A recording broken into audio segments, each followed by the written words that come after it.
Alright, y'all, and we are live. Yo, what's good, guys? It's your boy, iNate TV. So today we'll be getting into the Matt Rhule presser and Julio Jones joining the Bucs and what that means for the Carolina Panthers. First and foremost, if you haven't hit that like or sub button, please do me that favor and share this video. Yeah, we are, as you can see, this is a new channel.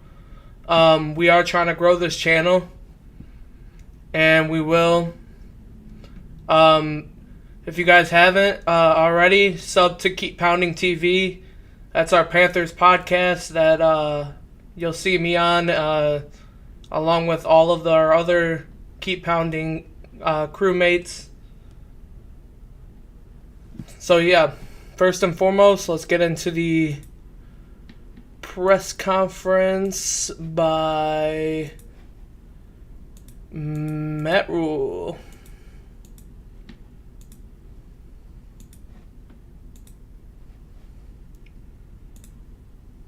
Let's get YouTube.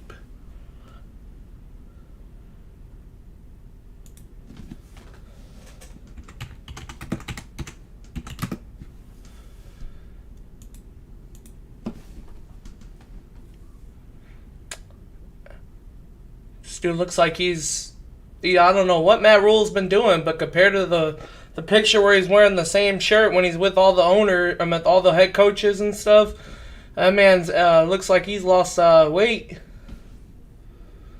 So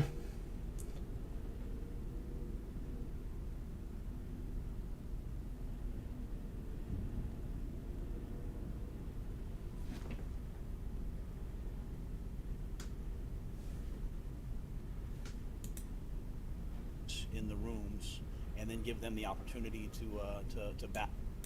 I was watching a little bit of it, but Play. You play, and it records. You can choose exactly what you want it to record, whether it be kills, assists. If you're ready to go, you can go ahead and start your statement. Sure. Hey, first of all, it's great to see everybody. I know it's Zoom. Look forward to seeing you guys hopefully over the next couple of days.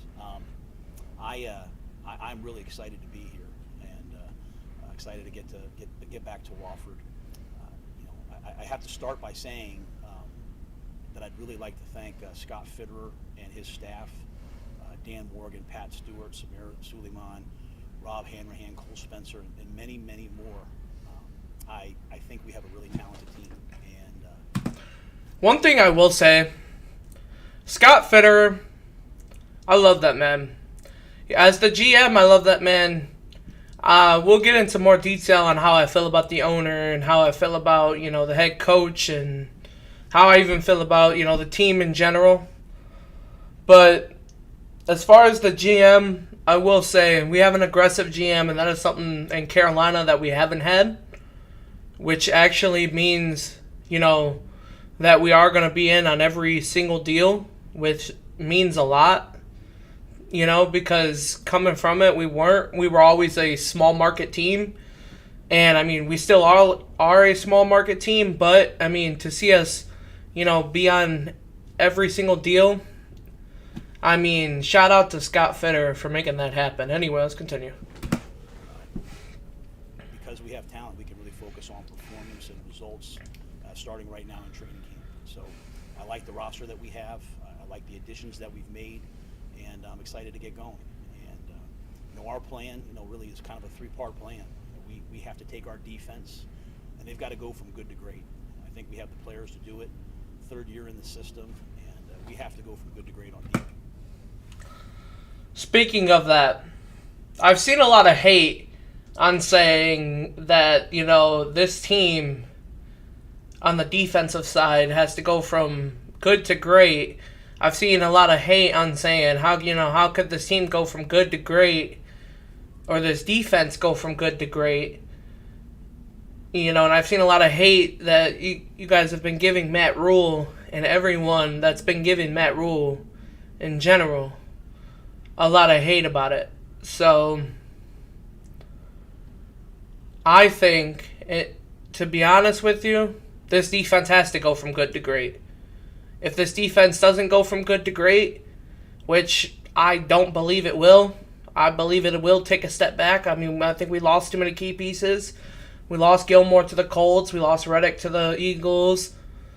You know, we have no linebacker depth. We're very thin on linebacker. I mean, Frankie Louvu's a beast. I get it. I like Frankie. But, you know, we still have no... I mean, the only bright spot in this team is probably our cornerbacks and DBs. I mean, you know, last year we were the best man coverage team statistically on the field when we stepped on the field, but we couldn't stop the run. And that all starts with our linebackers, and that all starts with us being able to get depth in that lineman. A lot of people hate on Derek Brown because Derek Brown doesn't have the stats to show why he's the number 7 pick. Well, here's the thing. When you're getting double-teamed constantly, it's hard to show that, you know, you can do anything when you get double-teamed every single play. Carolina arguably doesn't have a number 2 defensive tackle. Now they go out and they get a Pro Bowler to line himself with Derek Brown, and it allows Carolina to take that next step and succeed on everything that we haven't had. Carolina's main focus this year, we're good in coverage. I mean, man, we're locked down in coverage. We need to be able to stop the run. If we can't stop the run, man, teams are going to have a field day against us when it comes to that play action and when it comes to the bootlegs and when it comes to that. Because, I mean, shoot. At the end of the day, if we don't have that depth in the linebacker in the defensive tackle position, we're not going to be able to stop the run. And that's what we need to be able to do. Defense. Offensively, we have to really establish our identity. A lot of that is personnel. We have to establish, you know, who our starters are on the offensive line. Obviously, we have to establish the quarterback position, who our starting quarterback is. But we also have to establish the identity. Got a great start in OTAs, but we need to know who we are on offense. And then special teams. Offense, I love what we did with the offensive line. I think that's going to be the most bright spot in this year. The most improved thing on this team is going to be the offensive line. I believe is going to be the offensive line. I believe we do have a good receiving core. I really can't tell, you know, the tight ends we're mediocre on. When it comes to running back, it's a big if McCaffrey can stay healthy. But at the end of the day, you know, it all comes down to that offensive line. We couldn't buy a second. And, you know, I see a lot of people, you know, saying, okay, you know, we're looking forward to a QB battle between Sam Darnold and Baker Mayfield. Carolina getting Baker Mayfield, they knew that they were going to be, the starter was going to be Baker. They knew the starter was going to be Baker, and it all really depends on Baker learning the playbook and then bringing in Ben McAdoo. A lot of people don't understand what that means, you know, compared to having an experienced offensive coordinator to having a college coach as Joe Brady, who, by the way, didn't even play or, you know, call a play in college. He was an assistant. He was the pass game coordinator for LSU, I believe. He wasn't even the offensive coordinator. So, you know, and to be honest with you, Matt Rhule's got to let Ben McAdoo do his job with the offense, and the offense, I think, will take the next step. Matt Rhule's on the hot seat. I mean, shit, everybody knows that. Everybody follows it. Matt Rhule's on the hot seat, and if Matt Rhule doesn't let Ben McAdoo try to take this offense to the next level, then, you know, we're going to be looking at a new head coach. I mean, really depending on it, I mean, I think this team is a wild card team, is a playoff team, is a wild card team this year, including adding Baker. Sam Darnold ain't gonna cut it. I don't know, and I don't care. People can say they were gonna ride with Sam. I don't care. I've seen plenty of Browns fans out, out here, chit-chatting about, how bad Baker Mayfield was. Baker Mayfield got you your first playoff win in 26 years. If I was y'all, I would be thankful. He made you guys relevant. He made that team relevant. I mean, you guys were 1-32, literally, like 1-32 before he came in. He comes in, he goes 7-9. And then he comes around, and then he goes positive, and then he takes you to the playoffs and has his best season, and then he's injured. I want anybody to go out there and play on a fractured shoulder and a torn labrum, and tell me how it feels when you're getting hit by a grown man going fucking 50, high hella speed coming at you. I mean, dude, it's no joke. Here's the thing, though. Here's the thing. Carolina has improved the offense of line, improved in the aspects that they needed to improve in on the offensive side of the ball. It's a matter of, like he's talking about, I agree with him, actually, for once. Whether he can establish his identity or whether they can establish the identity, whether they can establish the identity on the offensive side, because at the end of the day, if we can't establish the identity, if we're not able to run the football and we're not able to throw the football, and our offensive line isn't given much protection, and Christian McCaffrey's not getting healthy, we're going to be back in the same boat, 5-12, looking at a new head coach next year and possibly etc. So that's the thing. That's one bright spot. I do think they've got better at the positions they needed to fill on the offensive side. I'm not saying they got great additions and the best, but they got better, and they got serviceable people that are able to right the ship in the right direction. So, with that being said, we'll continue here.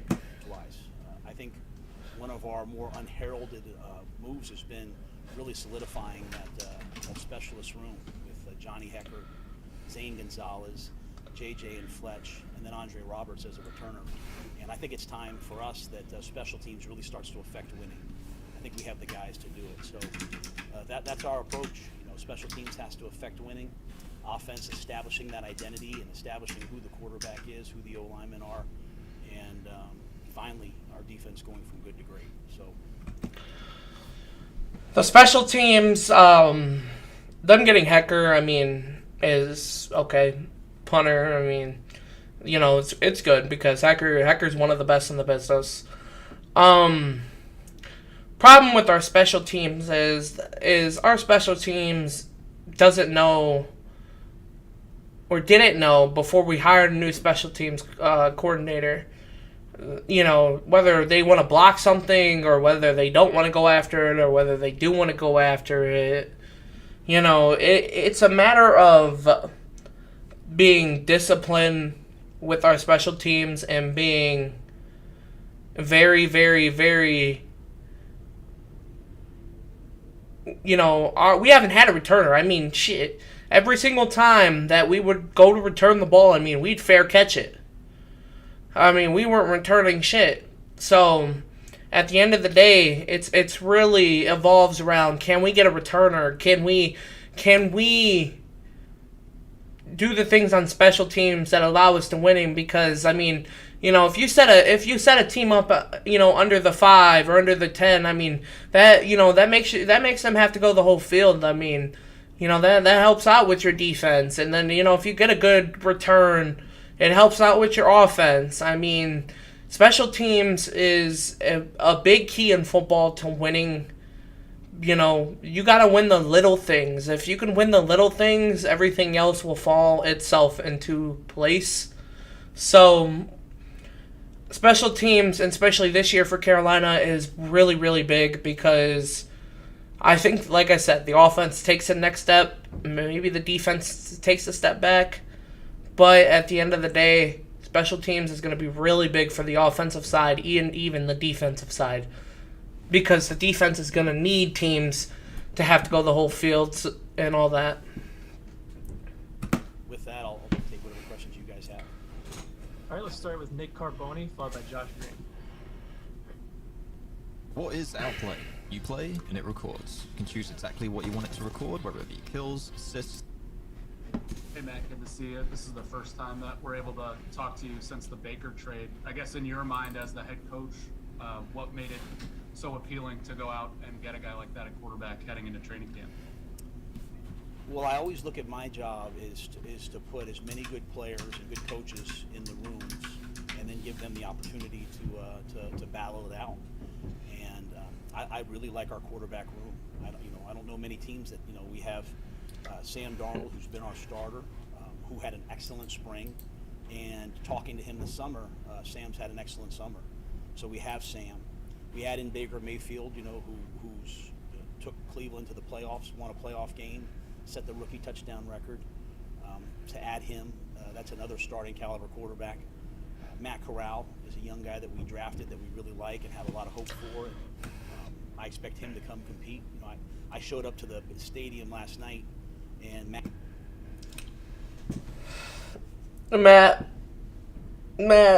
I get it. You got to get on press conference, and you're not going to be like, I'm going to name a starter, or I'm a yada, yada, yada. Number one, if you trusted Sam Darnold so much, you wouldn't have went out and got Baker Mayfield. Number two, P.J. Walker is a no-go. His 2 wins are a fluke. Number 3, Matt Corral, I feel like was a waste of a 3rd-round pick, in my opinion. I like Matt Corral, but I don't think is what the Carolina Panthers needed right now to win games, and especially with him being on the hot seat. He needed somebody to... Carolina listened too much to the media when it came to, okay, Carolina needs a quarterback. Okay, they trade up in the 3rd round. They take Matt Corral from Ole Miss.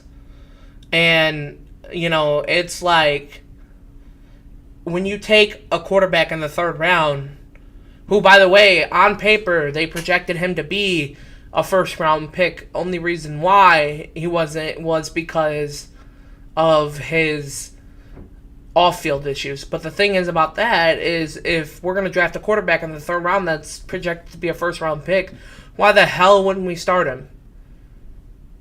Carolina, to me, just listened to the critics, took a quarterback so people can say shut up, but then traded for Baker Mayfield because they don't trust in Sam Darnold.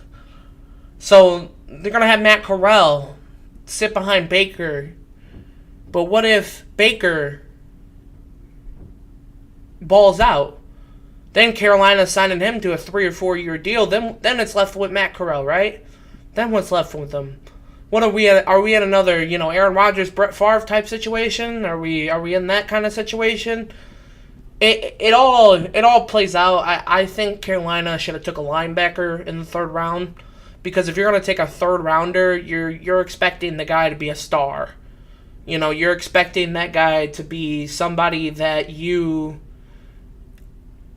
expect to come in and produce right away. So it allows, Carolina to have a lot of leverage if they would have took a linebacker, because then you can look at the linebacker room and be like, okay, it's decent. It's not bad. It's, it's serviceable. All right? But now we're stuck with the weak linebackers, and who knows how Corey Littleton's going to play. Damian Wilson's probably not even going to be playing. Who knows how all these guys are going to be playing, Who knows? I mean, Shaq Thompson's got to stay healthy, It's a big if. I mean, our linebacker room is slim to none if those guys can't, produce and stay healthy or stay out of trouble. I mean, the thing is we should have took a linebacker in the 3rd round, and we wasted that pick with Matt Corral because we listened too much to the critics and to the media, and we let it become a political thing instead of doing what the team needed, and we let it become like, a Carolina needs a quarterback. I mean, everybody thought Carolina was taking a quarterback at we had the 6th pick. Yeah, Everybody thought we were taking a quarterback at the 6th pick. Why the hell would we take a quarterback at the 6th pick? None of these quarterbacks in this draft are pro-ready. I mean, on paper, I mean, shit, we can write ratings, we can do whatever, but they're not pro-ready. What the hell? I mean, Matt Corral is not, in my opinion, he's not pro-ready. I don't care if he stays after practice and works all day. He's not pro-ready. Because if he was pro-ready, they'd put him in. He wouldn't be starting for Baker Mayfield. You know, they wouldn't have went out and got Baker if he was pro-ready. So, the thing is we wasted a 3rd-round pick on that, and it's going to come back to bite us in the ass if our linebacker group is not even been particularly good this year. So Matt was in there working out back in Charlotte, getting ready. And so that's another guy. And then obviously P.J. Walker is a guy that we've asked him to start for us twice, and twice P.J. has gone out and won. So not many teams have 4 quality players like that, and it's going to be a lot of great competition. Matt, let me fix this for you real quick, buddy. We've got one quality quarterback, and that's Baker. The rest are trash or decent. Not even decent. Trash. I won't even go as far as decent. P.J. Walker's trash. Matt Corral, unproven, so I can't put him in a category. Sam Darnold's seeing ghosts, and he's trash. So, we've got one quality quarterback, and it's Baker Mayfield. I just don't understand the beating around the bush about all this. Everybody knows when Carolina traded for Baker that Baker was going to be the starter. They wouldn't go out and give up draft capital for Baker to just sit the bench. And they know that they're getting more production out of Baker Mayfield than they would with Sam Darnold.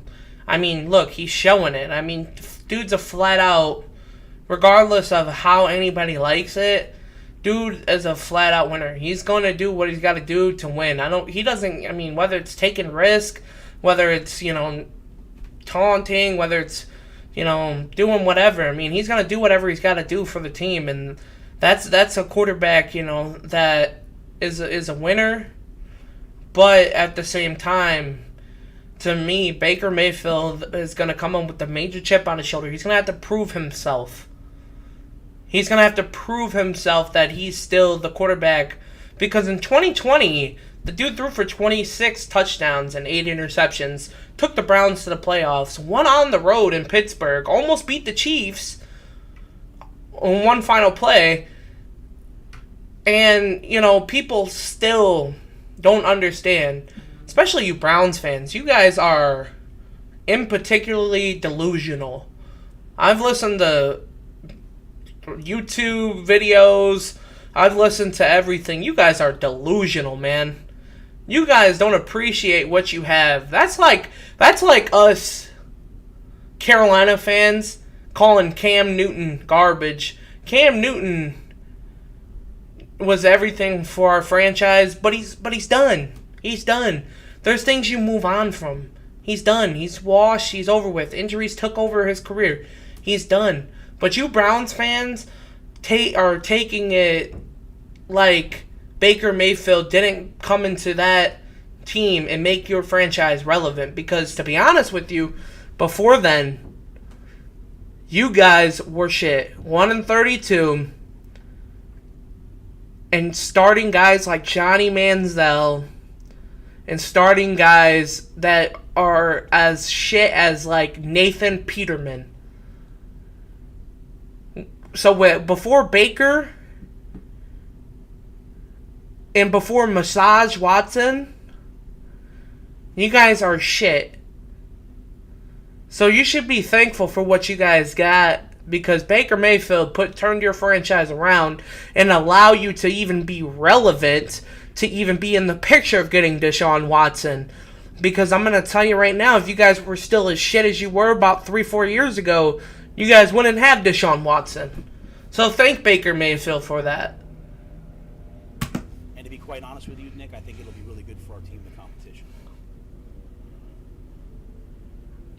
Hey Matt, Josh Graham. Following up on that, Scott said that there was a time close to the draft, conversations had accelerated, and he thought that it might get done sooner, Baker being added to the team. When did you and Ben really start to imagine what this team might look like with Baker in that mix at quarterback?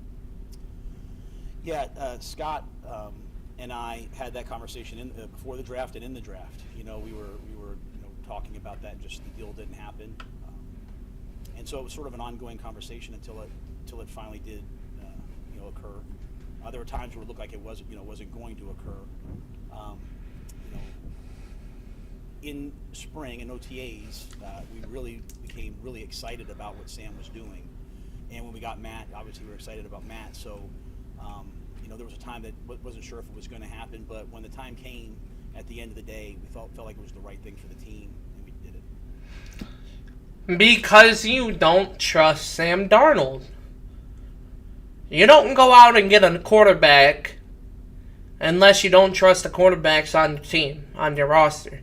You don't trust Sam Darnold. You could sit here and you can say, I liked how he did in spring, I liked what he did in fall, winter, summer, whatever. At the end of the day, you don't trust Sam Darnold. It brings it back to whether you trust the quarterbacks on your team, and you know that Matt Corral is an already proven quarterback. So what does that leave you? Let's be honest. It's Matt Rhule's job, and Matt Rhule is either going to be fired if he doesn't win, or he's going to be looking at playing out his contract if he does win. So what do? Matt Rhule goes to Scott Fitter, and he probably, I don't even know, man. If I was Matt Rhule, I would have been begging to go get Baker Mayfield, because Baker Mayfield's far better than Sam Darnold. Matt Corral's going to be good, but he's unproven. He's better than Corral. He's better than P.J. Walker. You can't pass up on that kind of thing. And the only reason I believe the Browns didn't trade Baker in the draft or even before the draft is because they were milking him in the draft. They were going to want pieces or assets or more draft picks than just a fifth round is what Carolina gave up for him. They're going to want more draft picks in the draft at the time, because they're not just going to, give a fifth and boom, Baker Mayfield. No, they're going to want, especially, teams being desperate, they would want teams to go like a second or third, because, but no, I'm going to be honest with you. Carolina played it smart. They waited. People can say what they want to say about it, but Carolina waited. They waited, and then, the Browns are taking on $10.5 million of his contract. He takes a $3.5 million incentive loss, but he can earn them incentives back by playing 70% of the snap, by making the playoffs, by winning in the playoffs, by winning the NFC South, and also by winning in general. He can win those $3.5 million back. So it's not really a big loss for Baker Mayfield. He's got to win.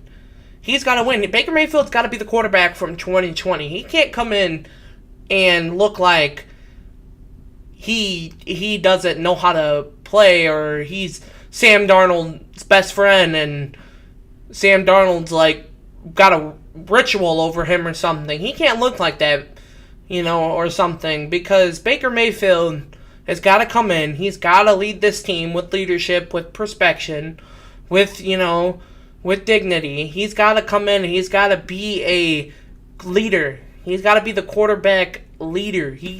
That's the thing. Sam Darnold isn't vocal. Baker Mayfield is vocal. He's got to use that vocal voice of his and come in and be vocal. He can't be like Sam Darnold, who just is walking out there like, oh shit, this is just my job. I gotta do what I gotta do. I'm just showing up here. Okay, I throw 2 touchdowns. Okay, I'm gonna get put back in because, shit, I got P.J. Walker and But it's different now. It's different now. It's Baker Mayfield. And let's be honest, it's Baker's job to lose. I don't care what anybody says. It's Baker's job to lose. I mean, people can high hope on Sam. People can Matt Corral it all day. I don't give a damn.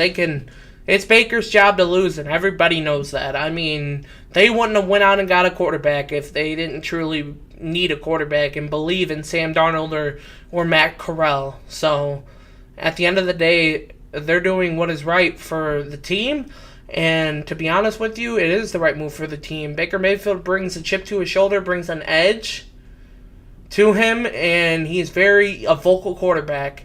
I personally like Baker. I see this team being a wild card, and I'm ready for the season. I'm ready for the season because, number one, Baker plays the Browns week 1.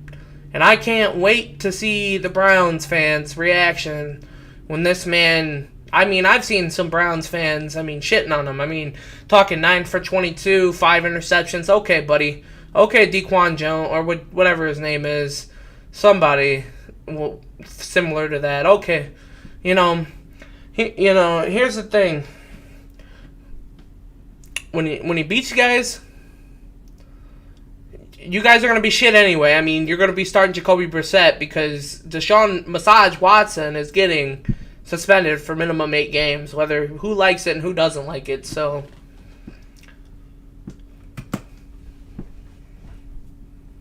right, let's go to Skylar Callahan, followed by Darren Gant.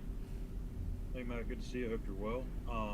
Just want to get your thoughts on how this is going to look between Baker and Sam early on. Is it going to be 50-50? You're going to work your way up to 50-50 with the reps? I haven't had a chance to sit down and talk to those guys face-to-face all in the room. They don't report till tomorrow. So, respectfully, I'll talk to those guys first and kind of dictate, explain how we plan on doing things. And then we'll share that with you guys afterwards. So I want to make sure that they're not hearing, sort of rep counts and things like that, over Twitter. I'd rather do it with them all in the same room. So we'll be direct. We have a really good plan. Ben's an excellent coach. Sean's an excellent coach.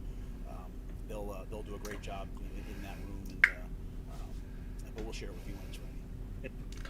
one thing I will say this too. Carolina has a really, really, really good QB coach. And if he can take Baker Mayfield's game to the next level or to the level that he wasn't in Cleveland or to a better level, I expect Baker to be the long-term answer. But if Sam Darnold's game, I personally, dude can't fix it. You can't fix that. Something's not clicking in his damn head. That it's not fixable, So if Sean Ryan can take Baker's game to the next level, I can see Baker honestly being the long-term answer for Carolina. Admin Matt Corral, like I said, I feel like it was a waste of a third-round pick, and I think it's going to come back and bite him in the ass at the end of the day. And then with Matt Corral, too, Scott said that this wasn't necessarily going to be a redshirt year for him. Is that kind of how you see it, too? This is still an opportunity for him to get out there? Yeah, at the end of the day, those guys each they have opportunities every day in meetings. They have opportunities in practice to compete, be the best at what they are, to improve, and I expect all 4 guys to go in there and battle. So that doesn't mean you get the same amount of opportunities maybe sometimes as other guys, but you get an opportunity. And I expect Matt Corral to come in here fighting and swinging. No one gives you anything in life. You got to go fight for what you want, and Matt Corral's a fighter. So we'll play it out as it comes.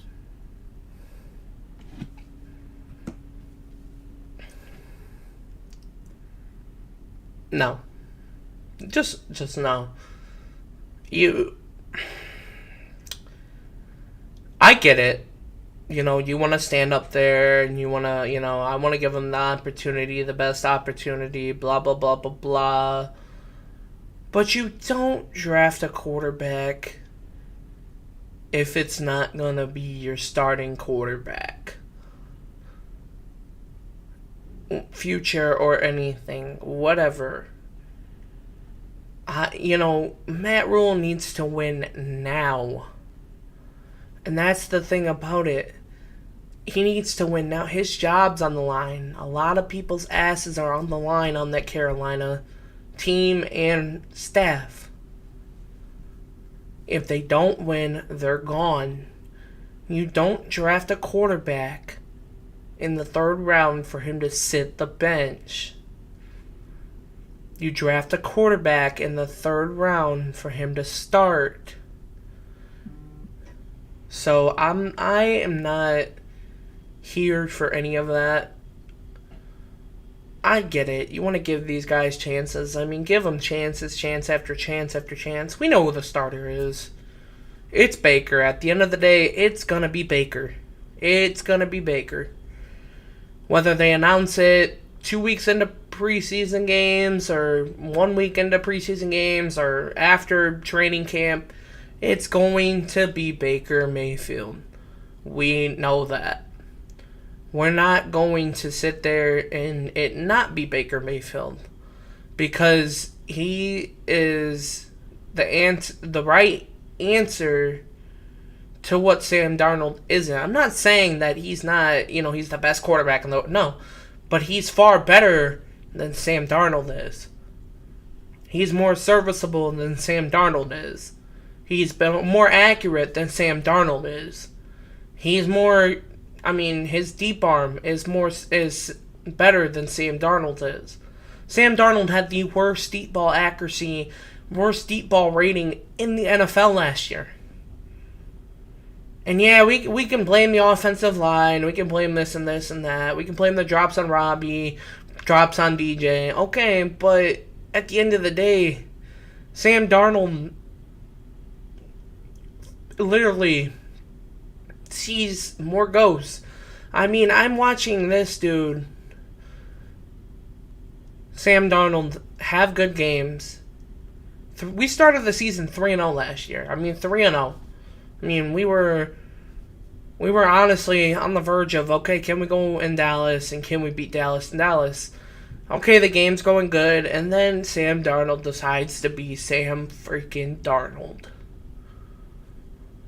And I will never see... I honestly, I might not even watch a fucking Panthers game. And I love my Panthers, but if Sam Darnold is that goddamn quarterback, I'm not watching a damn game. He's garbage. He's garbage, man. He's a backup at minimum. And we know Baker's going to be the starter, so, I get it. As a coach, you're not going to go on here and you're not going to relay all that information. But we know.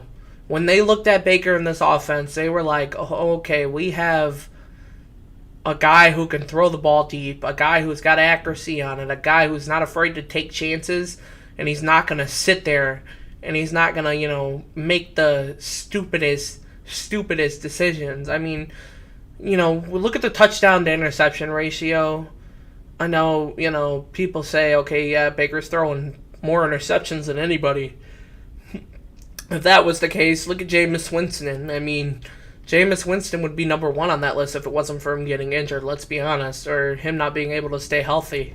So, it all has its prosperities, and all is very, very timing, but we all know Baker Mayfield is the starting quarterback.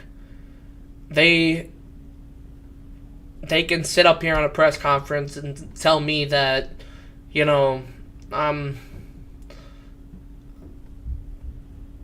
that he's not, or say, Matt Corral, or say Sam Darnold, well, great, well, QB competition, great.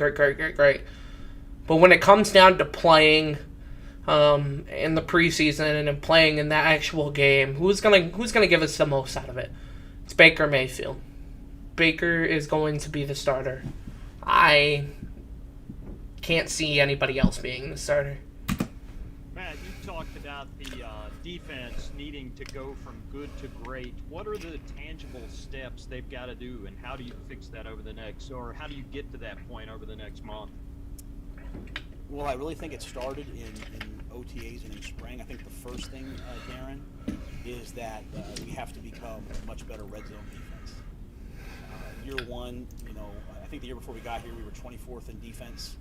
The first year, Phil's defense, I think they were 16th in total defense. Last year, we were second, but we were not good enough in red zone and scoring defense. Well, we didn't play like the second overall defense. We couldn't stop the run to save our life.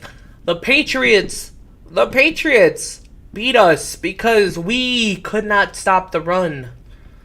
I think Ramon Stevenson had like 200 damn yards that game. We couldn't stop the run. And before I get back to this video, I just want to say, if you haven't, please go over to Keep Pounding TV Podcast and leave a follow, a comment, and share that podcast to anybody. We will be going live tomorrow around about 11:15 Eastern. And we're going to be talking about training camp with Carolina and the breakdowns about everything. So, yeah. And also, if you haven't, the link is in the description. So, you should see it there. And my socials are in the description. So, if you can follow those, it'll probably have you more updated when I come live. I know this is a new channel and all that, but we're gonna grow. We're gonna do our own thing. I'm coming from Twitch, where I had 2K subscribers, and I was Twitch affiliated. I grew that channel, and I know I can grow a YouTube channel, so I'm ready for it, and I appreciate everyone who comes in here, and thank you. It's amazing. You guys are amazing. I'm so blessed to be on a podcast with a great, great crew and a great, great, great people. I mean, they're good people. I'm excited for the season. I'm excited for Carolina football, but I'm also a realist. I also will say that the things that we need, and once I grow this channel more, I'll be looking for moderators and looking for everything. But I gotta build this base before I get my moderators and get everything first. So. Which obviously is what matters. So we have to become a better red zone, specifically red zone. We sucked ass in red zone defense last year. I mean, ass. We were ass in scoring. I mean, in the red zone. I mean, we were terrible. I mean, it was bad. At the end of the day, we've got to be a more disciplined defense. We've got to be able to stop the run along with stopping the pass. We're lockdown corners. Okay, that's great. We can have lockdown corners, but if we can't stop the damn run, I mean, it makes it easy for guys like, Tom Brady, because boom, boom, boom, play action, bootleg, okay. Then they get our defense going one way and they're going back the other way. I mean, it's a matter of, can we stop the run as a team? And if we could stop the run as a team, it's going to be a much successful Panther season. It is. But if not, teams are going to have a field day. On third downs, that would be the number one thing. And then number two is we have to create more turnovers. We want to lead the league in takeaways. We have the guys to do it. We have cover guys to do it. We have linebackers who can run and hit and cover. And then we have made a real investment over the last 3-4 years, even preceding me, with Brian Burns, Marquise Haynes. We have defensive linemen who should affect the passer. So I think the two key areas that we want to make improvements on in defense are the red zone defense and takeaways.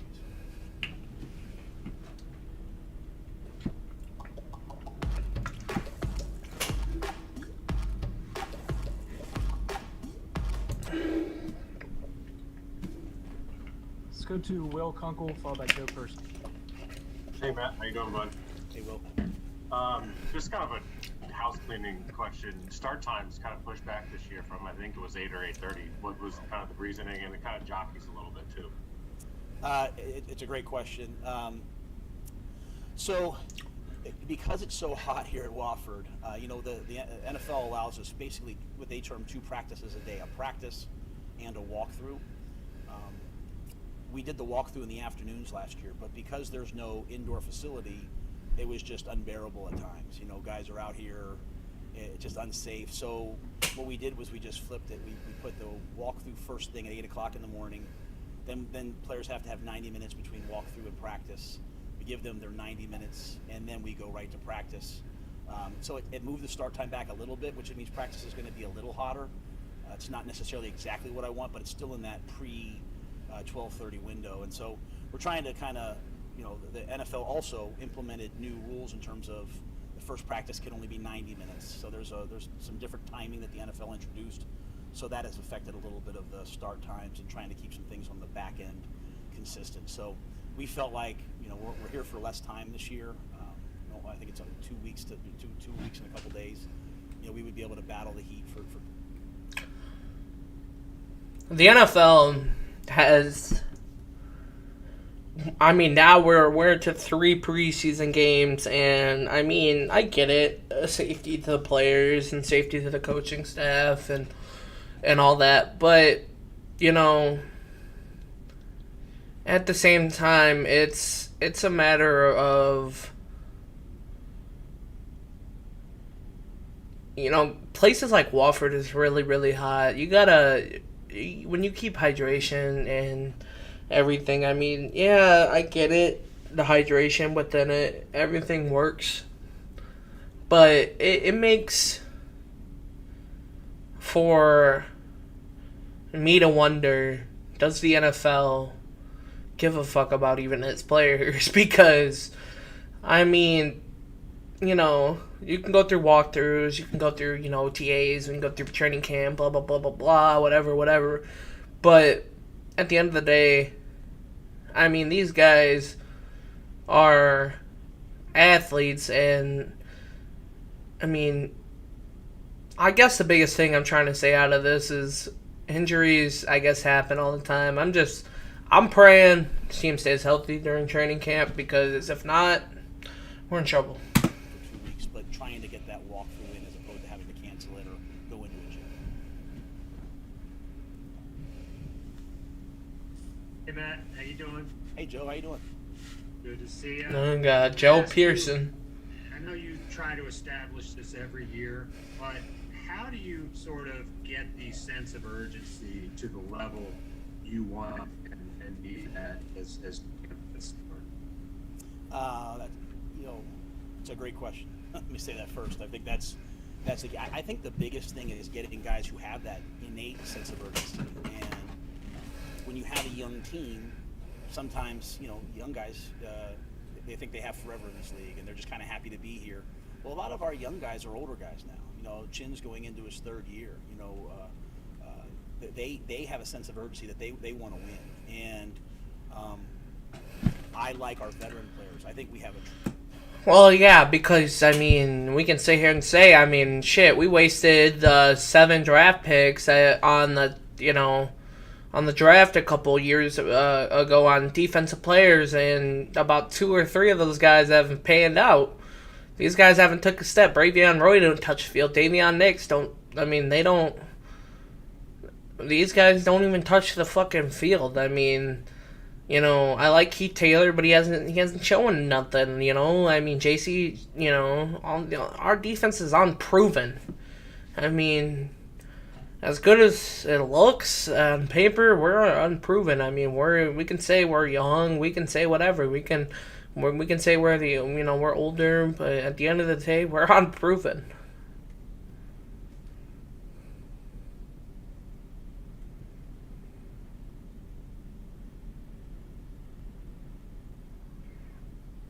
So, tremendous group of veterans that are going to lead the way, and so to me, we had this conversation in the spring about letting the players drive things more. I think the first 2 years are trying to figure everything out. What does this look like? We all kind of know now how we do things, what the plan is. And I think the Shaq Thompsons, the Christian McCaffreys, they will establish and set the sense of urgency. Coaches, we have to obviously do it as well. But when it comes from the players, it's so much better, so much more real. And so we have a lot. Shaq Thompson and Christian McCaffrey just need to stay healthy. If they can stay healthy, it'll be a big plus. I mean, it is annoying that these guys are such generational talent players and they just can't stay healthy. If they can stay healthy, it's a big plus to Carolina season success. A lot of guys who know what to expect now. We have a much better roster, to be quite honest. There's a lot of competition, and that brings urgency as well. So I think the competition, the battles in camp, but the desire to win is what will do it.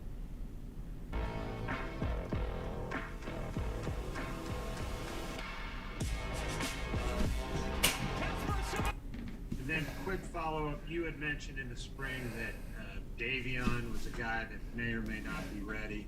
Will he or anyone else start on the pup? I'll probably announce pup tomorrow after we've had the physicals. I want to do that kind of all at once. But I do anticipate Davion. We're expecting him to be full go. We'll do a good job in terms of limiting his volume early on. We're not going to throw him out there and go right to Oklahoma drill, which is outlawed. But we'll bring him along. The only person that right now we foresee starting on pup before physical is Shaq Thompson. Shaq, we did a little clean out of his knee. He'll be back in a couple weeks, but he'll probably start. He'll start on pup, and then that's that's probably a really good thing for him. He'll be really healthy this year. All right, let's go to Ellis Williams, followed by Scott Fowler. If Shaq Thompson can stay healthy, then it's really big. He's the vocal point to this defense and kind of the backbone to this defense. He's kind of like, he's not the player Luke Kuechly was, but he's kind of the Luke Kuechly of that defense. So, if he can stay healthy, it will be big. So I'm praying, I hope, for Shaq that he gets back out there and gets going. Hey man, how you doing? Hey, Ellis. I'm wondering how you as a coaching and your coaching staff have tried to expedite Baker Mayfield's understanding of the offense. Obviously, with him coming in a little late, he mentioned to some media in Norman, he was upset that he couldn't get somewhere before minicamp, which obviously would have helped him get a grasp of that offense sooner. With him not having OTAs in minicamp, is there a plan in place to help expedite that process of him grasping Ben McAdoo's offense? Yeah, I think the first thing is, we're able to make available to him playbook, iPad, all those things once it was official, so he was able to start on his own. I've seen Baker on the plane studying the playbook, and I've seen him on multiple days and things studying the playbook. So I'm hoping that Baker's playbook is very, very, very expanded by the time the season starts, because we need to win, man. Biggest thing about this is we need to win. If we can win, everything else will fall in place.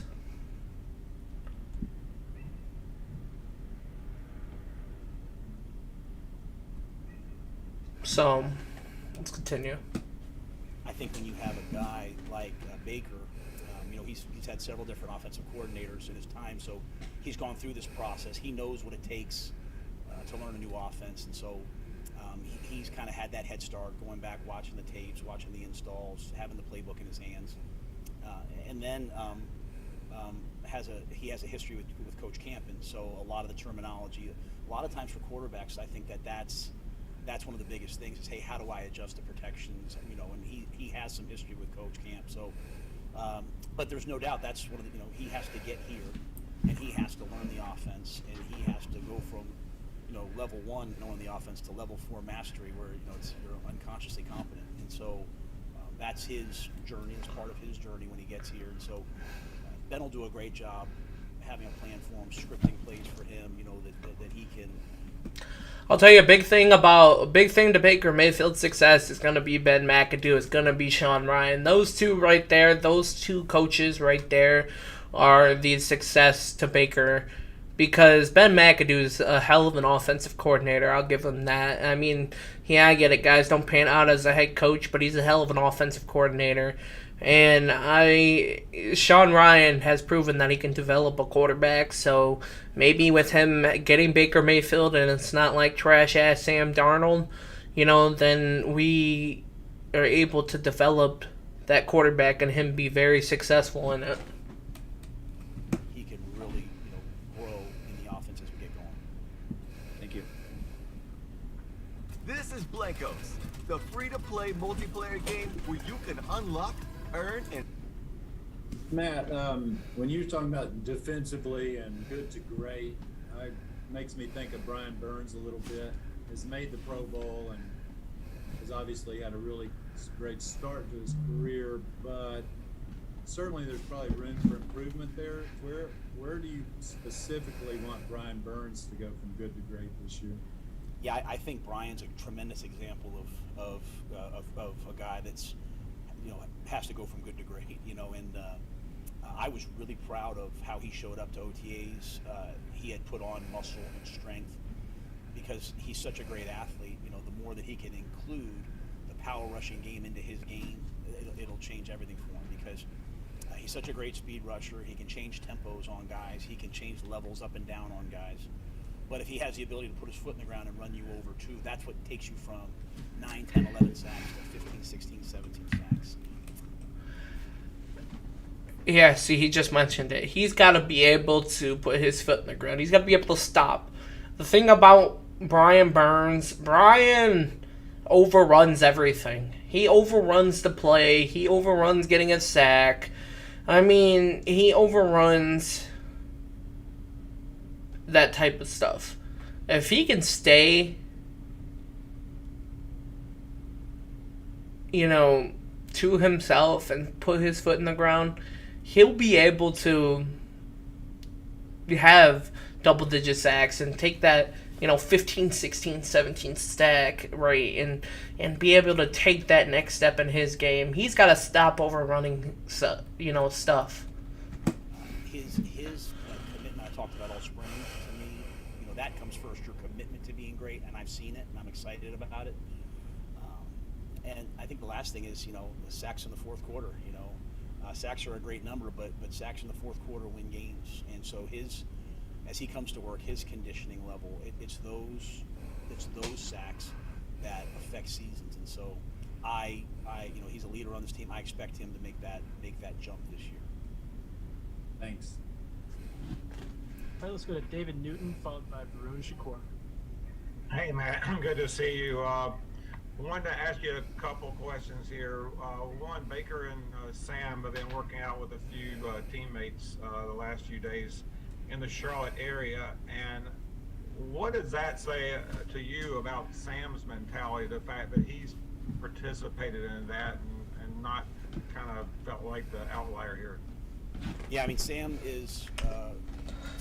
I feel like a thing about David Newton is he tries to play devil's advocate, and he just needs to shut the hell up and let people just do their job and just ask the simple questions. Because Sam Darnold shouldn't feel like it. Shouldn't feel like he, is being pushed out. He played like shit last year. You played like shit last year, and you get pushed out. Okay. You're not, yeah, it's great they're including him in all this and blah, blah, blah, but he played like shit last year. So Sam Darnold shouldn't feel like he's getting pushed out and all that, because he's not a good quarterback, and he hasn't played like he's a good quarterback. He's an amazing person. He's an awesome person, first of all. He's also a competitor. He's determined to play his best football this year. So I've seen nothing but positive things from Sam since the end of last season, to the way he showed up in the spring, to what he did in the spring until now. And so, when we let him know, I'm not going to share a lot of my conversations with guys, but when we let him know that we were making this move, he handled it like the ultimate team guy and the ultimate professional. So again, it leads back to what I was just saying. He's got no room. He played like shit. He was shit. He has no room. When you play like the way, Sam played, and they go out and get a quarterback, and they go out and get somebody that, decent like Baker Mayfield, Sam has no room to be upset because his playing hasn't translated to all that, talk. He can be a team ultimate guy. He can be a great guy off camera. But when you get on that field, you're judged by how you play on that damn field. Not by how you play, being a great guy or being a team leader. No. Coaches and owners and GMs have their job, and their job is to win Super Bowls and win games, not be judged based off of you're a great guy or a team leader. So I don't give it. Sam can be an ultimate team guy for taking the team, or taking it, that they traded for Baker Mayfield. But, Sam doesn't have the game, the playing style, and everything, and how he's been playing to back any of that up. I think he's taken very much hey, I'm going to control what I can control, and that's the way that I play. And so I look forward to seeing him play great football this camp. And I understand you don't want to share the rep splits, but I think Scott, when Baker was signed, said they were probably going to split them pretty evenly between at least Sam and Baker. Is that kind of the thought process right now, just between those two? Yeah, like I said, I'm going to talk to those guys tomorrow, and then you guys will get me every day, so I'll be excited to talk to you and go through it in more detail. David Newton is always trying to get an answer out of somebody. This man just said he's not going to relay that information like 5-10 minutes ago. And this man, David Newton's going to ask the question again. A fucking moron, man. I swear, David Newton's got to be the worst Carolina Panther reporter or, guy who covers it in general. He's shit. Terrible. Fire him. But I just feel like for me, the best thing is to make sure I have that conversation with each one of those guys in terms of, hey, here's how we're going to start. I think things will be fluid as camp goes on, but I want to make sure I show them that respect. I got to have that.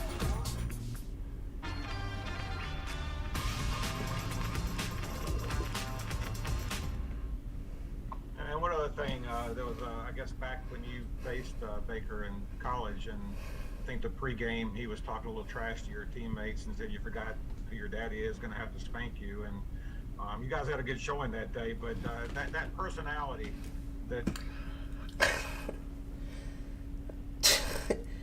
David, everyone talks shit, number one. Number two,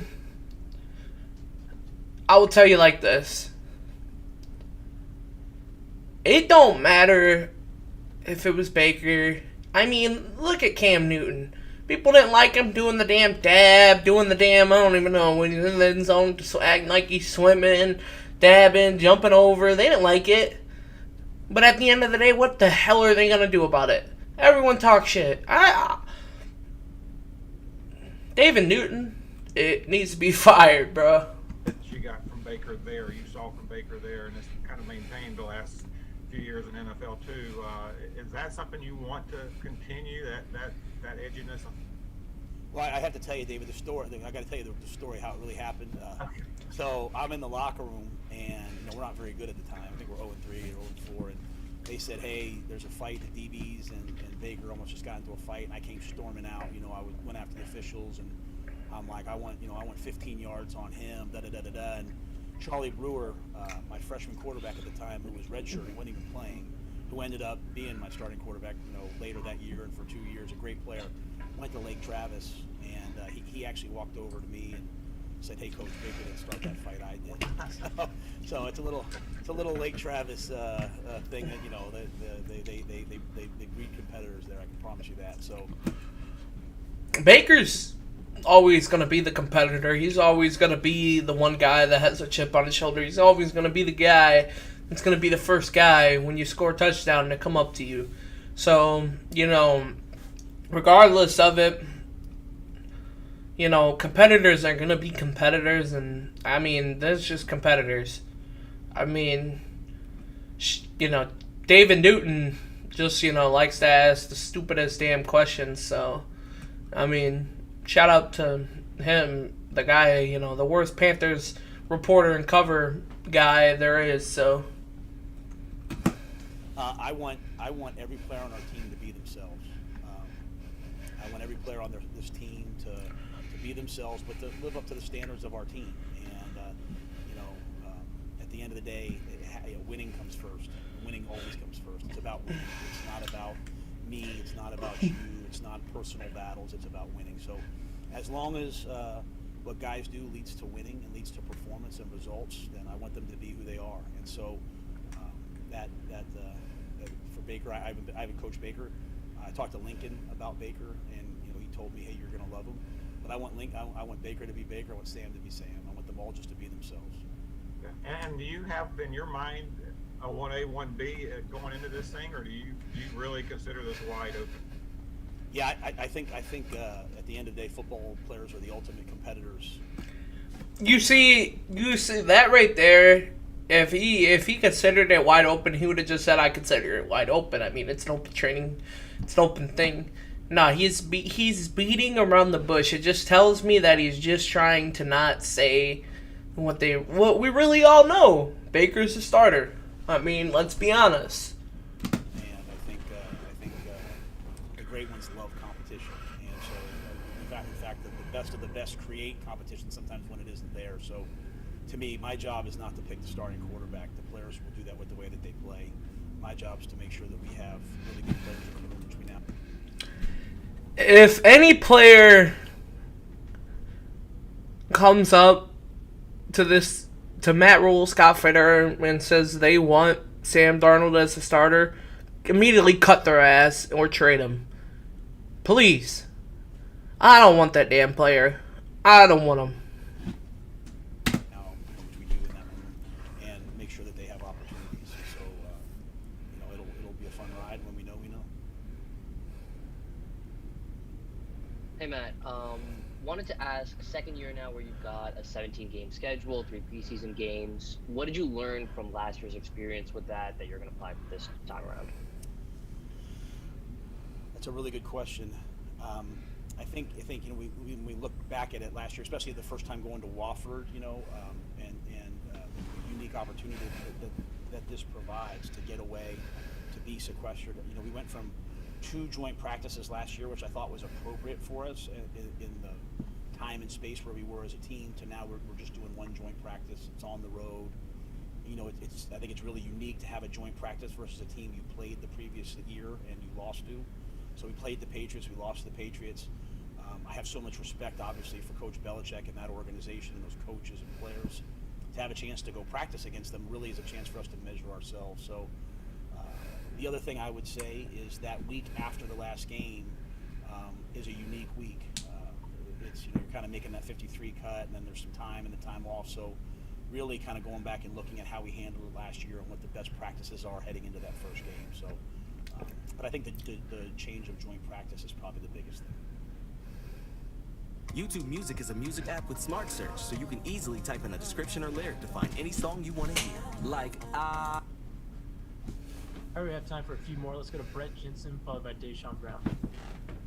Before we get into the, Deshaun and Brett, the Patriots, I fully expect the Patriots to be shit this year. I mean, I don't think that team is going to be good. They have no receiving core, mediocre offensive line, and they're probably going to take a step back in defense because they let J.C. Jackson walk and they let a few others walk.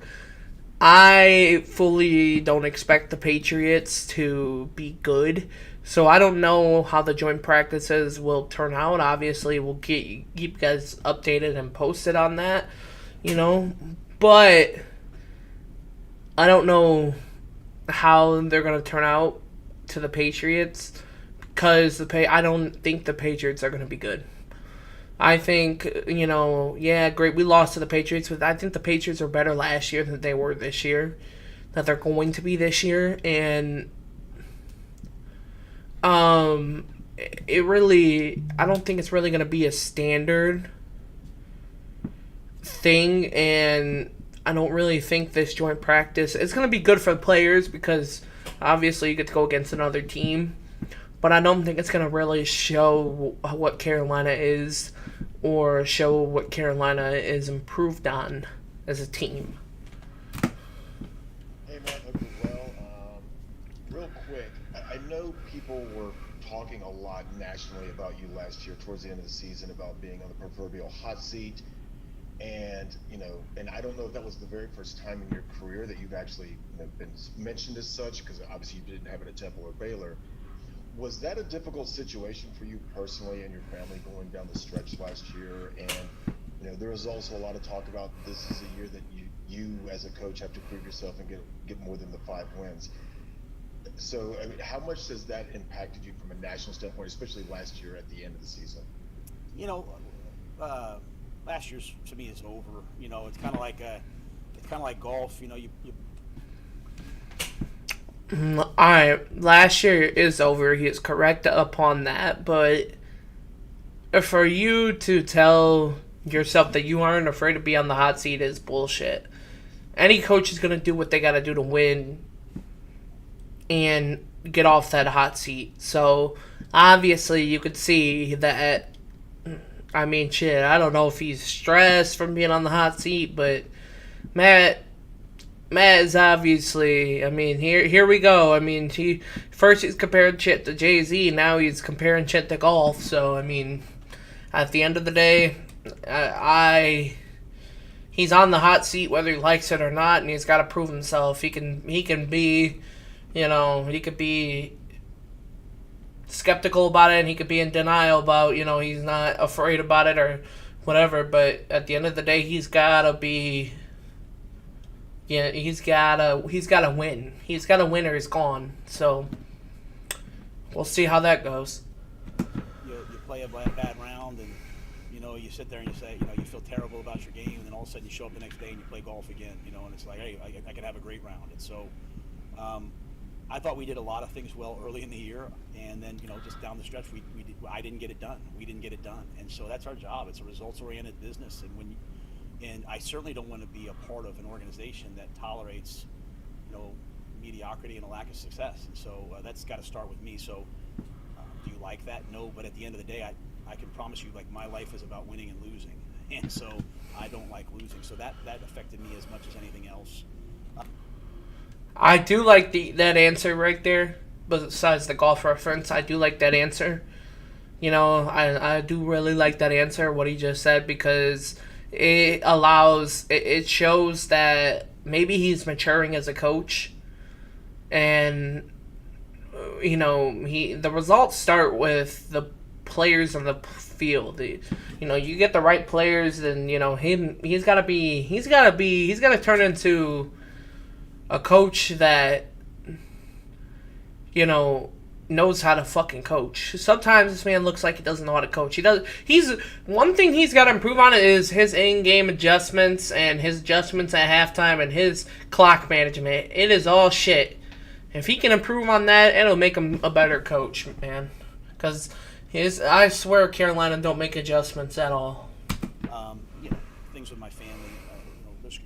My son's here working as an equipment manager. He's going to go play ping pong with Christian McCaffrey today. You get amazing opportunities like that. Some bad stuff will come along the way, but I want to make sure I say this. People in Charlotte have been amazing to my family. Absolutely amazing. I'm a regular guy. You see me at the park. You'll see me out to eat with my wife. I'm not, I'm nothing special. I'm a regular guy. And so people, when I see them on the street, have been amazing. So this year, I expect to win. I want to win. I've never had gone into a season and said, well, I hope I can only win this many games to keep my job. I'm not doing that, man.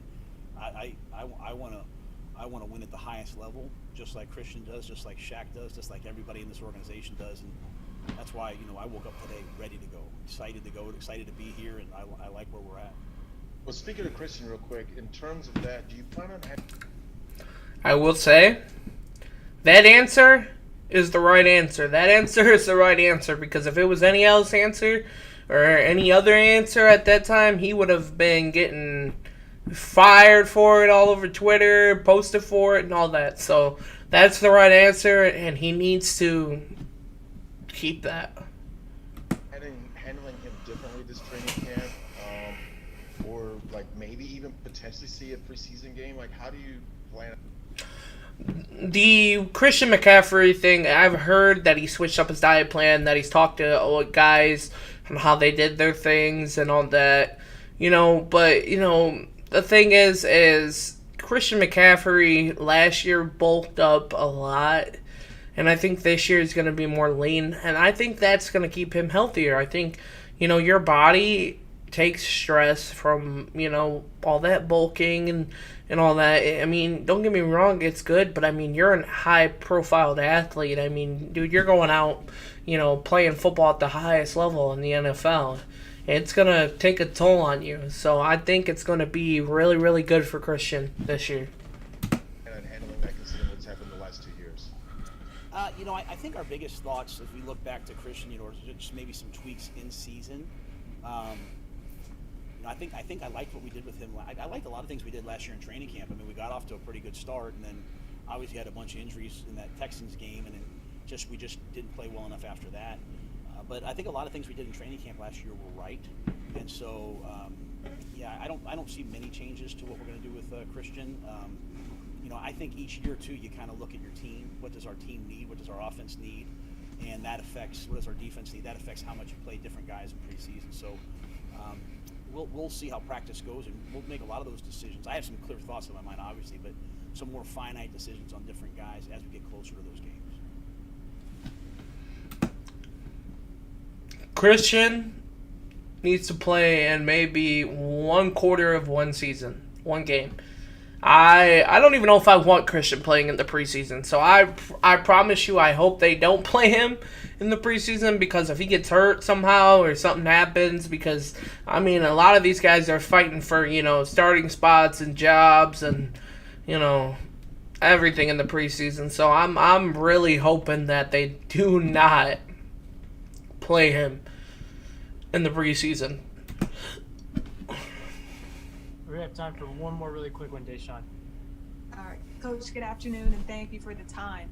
You mentioned some of the veteran leadership you expect as far as the players on the team, but where have you seen the benefit or perhaps even the difference in preparation heading into camp with some of the veteran additions to the coaching staff? That's a great question. I think Ben. I'll start with Ben. As the offensive coordinator, he's truly a coordinator. He's not just a play caller. He's a coordinator. He handles every detail of everything on offense. And that's the thing about it. That's the thing Carolina needed, a true offensive coordinator.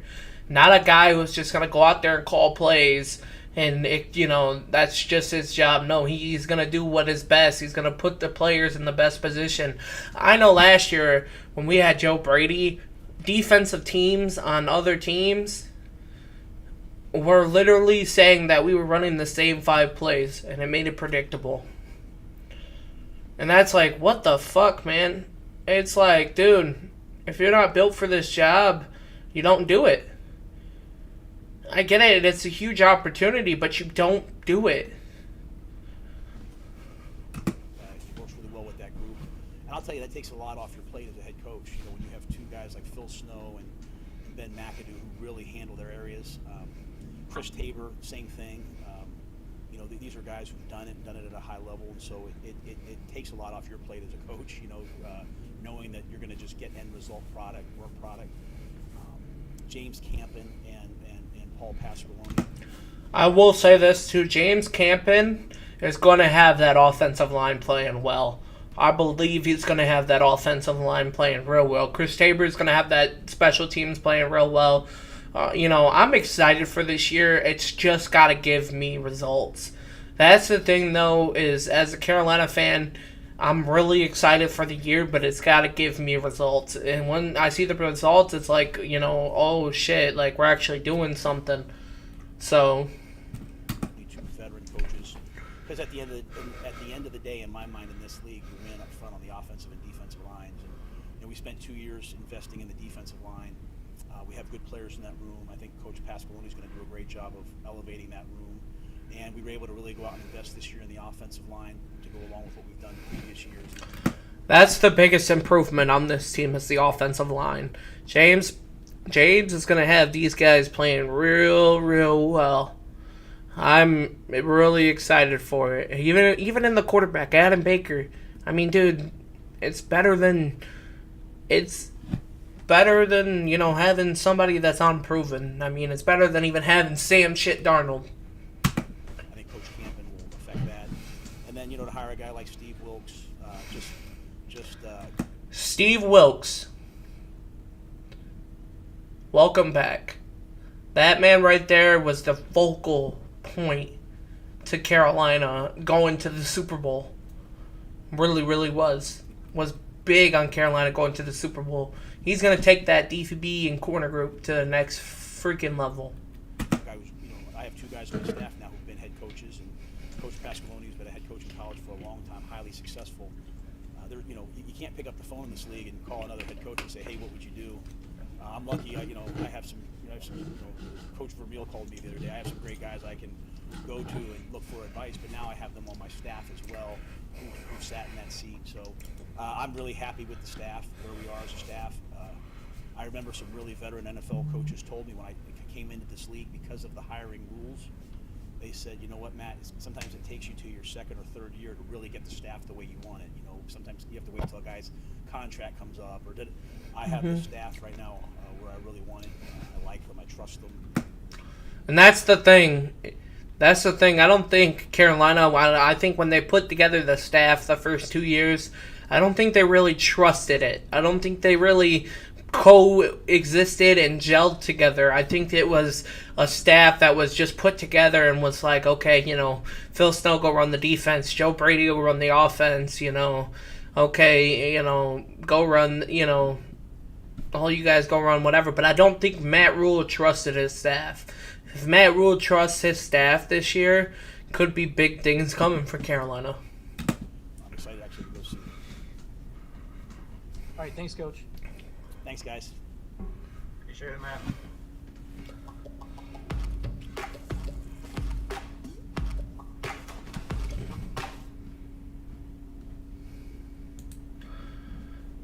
Alrighty, guys. Well, that is the press conference for the pre-training camp press conference for the Carolina Panthers by the head coach of the Carolina Panthers, Matt Rhule. I really believe talked about some great things in that press conference. I really believe that the Panthers could be very successful if the staff can coexist and gel, if the players can coexist and gel. The offensive line is going to be much improved. I think they're going to be playing at a very high level. I think overall the team is going to be better. But now I want to get into this right about here.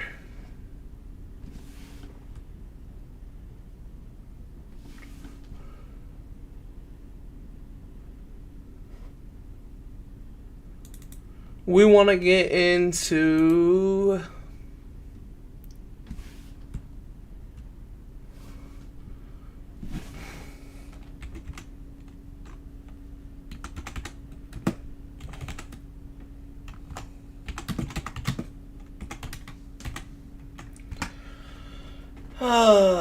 what?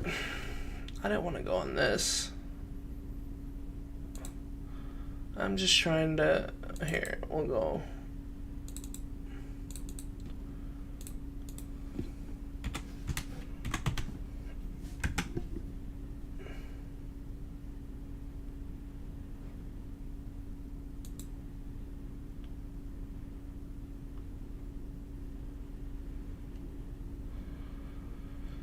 I don't know what all this bullshit is, but whatever. I want to get into, hopefully it'll pop the damn thing up. It's ridiculous.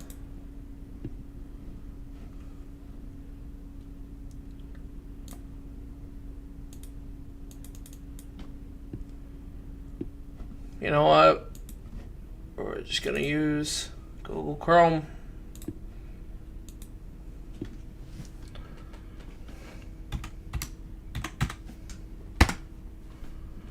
Here we go. This right here. The Bucs sign Julio Jones. What does that mean for the Carolina Panthers? And what does that mean for other teams in general? What that means is the Bucs now probably have the best receiving core in the league. And on top of that, if Julio can stay healthy, if, see, there's ifs. There's if, ands, or buts. If Julio can stay healthy, it allows for Tom Brady to have a slot receiver that will literally do what Tom Brady has done for years, and the Bucs will be offensively one of the best teams.